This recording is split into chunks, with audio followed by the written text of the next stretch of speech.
बिस्मिल्लाहिर्रहमानिर्रहीम। अस्सलाम वालेकुम। कैसे हैं आप? उम्मीद है कि बिल्कुल ठीक होंगे और अल्लाह ताला के फजल करम से खुशबाश होंगे।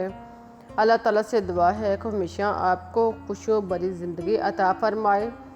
प्यारे प्यारे बहन भाइयों, जब कोई भी सब्ज़ी खाने को दिल ना करे और गोश्त से भी दिल उकता जाए तो फिर क्या करना चाहिए?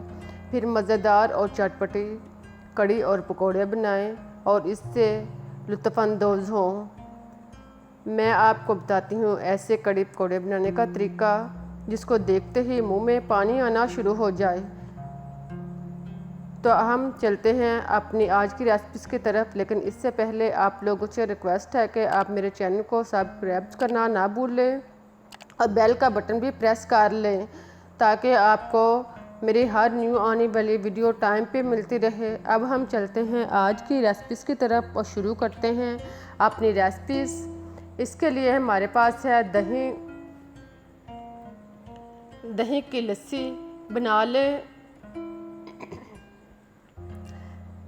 लस्सी जो है देखें काफ़ी गहरी है और इसमें थोड़ा सा पानी शामिल कर लें ताकि ये थोड़ी पतली हो जाए। नॉर्मल साइज़ के लस्सी बनाने के बाद अब इसमें 1 कप बेसन डालें। बेसन को लस्सी के अंदर खूब अच्छी तरह हल करें। इतना इसको मिक्स करें कि इसके अंदर खूब अच्छी तरह यकजां हो जाए। अब इसको एक साइड पर रख दें और चूल्हे पर एक बर्तन रखें। इसमें आधी प्याली घी डालें और घी गर्म होने पर इसमें 1 चम्मच लहसुन कुटा हुआ और 1 चम्मच कुटा हुआ अदरक शामिल करें। इसको थोड़ी देर ब्राउन करने के बाद अब इसमें 1 अदद कटा हुआ प्याज शामिल करें और प्याज को ब्राउन होने दें। जब प्याज ब्राउन हो जाए तो इसमें टमाटर 1 अदद इसको काट कर शामिल करें और इसको फ्राई होने दें। इतना फ्राई करें कि इसका पानी खुश्क हो जाए। फिर इसमें हरी मिर्च कटी हुई 3 से 4 अदद शामिल करें और साथ में दूसरी मसाला ताट भी डाल लें। अब इसमें नमक हस्बे ज़ायक़ा, सुरख मिर्च पीसी हुई 1 चम्मच, हल्दी पीसी हुई 1 चम्मच शामिल करें। कसूरी मेथी 1 चम्मच,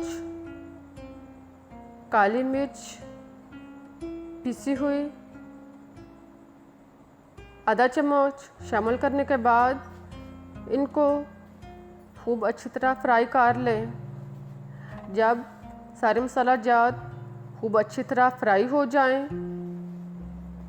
तो इसमें लस्सी जिसमें हमने बेसन जो है वो घोल के रखा हुआ है वो इसमें शामिल करें और इसका ढक्कन बंद कर दें और इसको इतनी देर पकाएं कि ये गहरी हो जाए।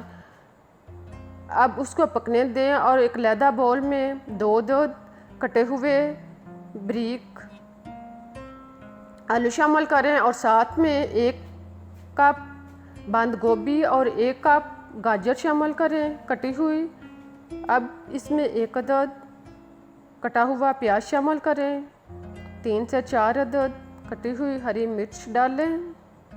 इसके बाद इसमें कसूरी मेथी 2 से 3 खाने के चम्मच यानी जो हरी मेथी होती है वो इसमें शामिल करें और फिर इसमें हरा धनिया जो है कटा हुआ शामिल करें और साथ में 1 कप बेसन और आधा कप गंदम का आटा डालने के बाद इसमें नमक 1 से 1.5 चम्मच या जायके के मुताबिक डाल लें। सुरख मिर्च दानेदार 1 से 1.5 चम्मच या जायके के मुताबिक डाल लें। हल्दी पिसी हुई 1 चम्मच, खुश्क धनिया साबुत 1 चम्मच डालने के बाद अब इसमें इतना पानी डालें कि ये अच्छी तरह मिक्स हो जाए। ज़रूरत के मुताबिक इसमें पानी डालें और इसका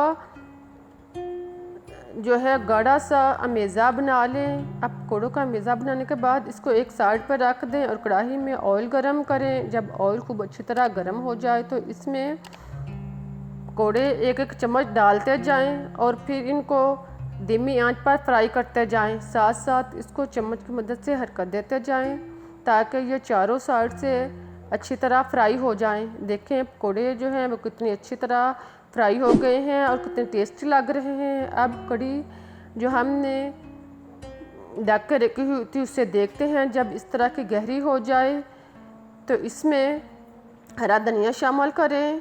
हरा धनिया डालने के बाद अब इसमें चाट मसाला 1 चम्मच, पिसा गरम मसाला 1 चम्मच और खुश्क धनिया पिसा हुआ 1 चम्मच डालने के बाद इसको अच्छी तरह मिक्स कर लें।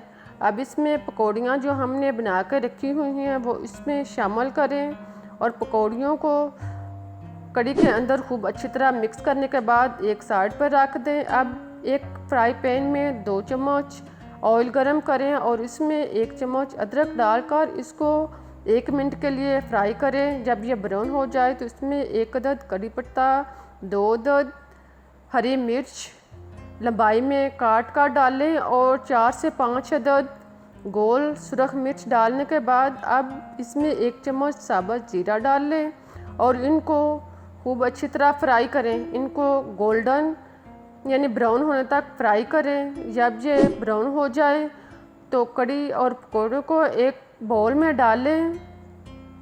नीचे कड़ी और पकौड़ों से बाउल को खूब अच्छी तरह भर लें। अब इसमें जो हमने तड़के का मसाला तैयार करके रखा हुआ है वो इसको ऊपर डालें। देखें कितनी ही मज़े की और टेस्टी कड़ी लग रही है। देखने में बहुत ही मज़े की लग रही है और खाने में भी इतनी ही मज़े की है। आप भी ट्राई करें, इंशाल्लाह आप उंगलियां चाटने पर मजबूर हो जाएंगे। और मुझे इजाज़त दें, फिर मिलूँगी एक नई रेसिपीज़ के साथ। तब तक के लिए अल्लाह हाफिज़।